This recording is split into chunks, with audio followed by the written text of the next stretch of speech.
বাংলাদেশ পাকিস্তান সিরিজের খবর। কাল শুরু হবে সিরিজ নির্ধারণী দ্বিতীয় টেস্ট। তবে মাঠের ক্রিকেটের চেয়ে আকাশের দিকেই তাকিয়ে দুই দল। বৃষ্টির শঙ্কা এই ম্যাচেও আছে। আগের দিন অনুশীলন করতে পারেনি বাংলাদেশ। পিন্ডি ক্রিকেট স্টেডিয়ামে সকাল 11টায় শুরু হবে ম্যাচটি।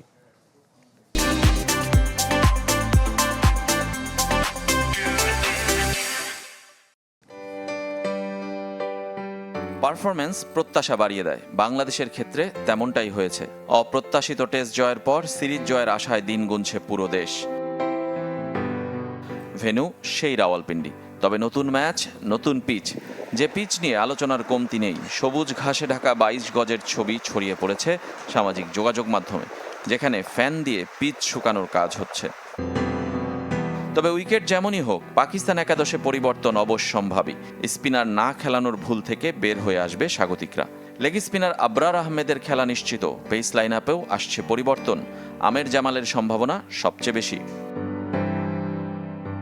বাংলাদেশ একাদশের পরিবর্তন নির্ভর করবে তাসকিন আহমেদের ফিটনেসের ওপর। এ দলের হয়ে 4 দিনের ম্যাচের পুরোটা খেলতে পারেননি বৃষ্টি বাধায়। ইনজুরি কাটিয়ে নেটে ফিরলেও মাহমুদুল হাসান জয়ের একাদশে ফেরার সম্ভাবনা কম। প্রথম টেস্টের প্রথম দিনের মতো বৃষ্টির শঙ্কা আছে দ্বিতীয় টেস্টের প্রথম দিনও। গরম, আর্দ্রতার বাড়াবাড়ির মাঝে 80% শঙ্কার আভাস দিচ্ছে আবহাওয়া অফিস। বৃষ্টির কারণে ম্যাচের আগের দিন অনুশীলন করতে পারেনি বাংলাদেশ দল। মাঠে গিয়েও ফিরতে হয়েছে শূন্য হাতে। এই ম্যাচ জিতলে তো কথাই নেই, ড্র করলেও সিরিজ বাংলাদেশের দখলে থাকবে।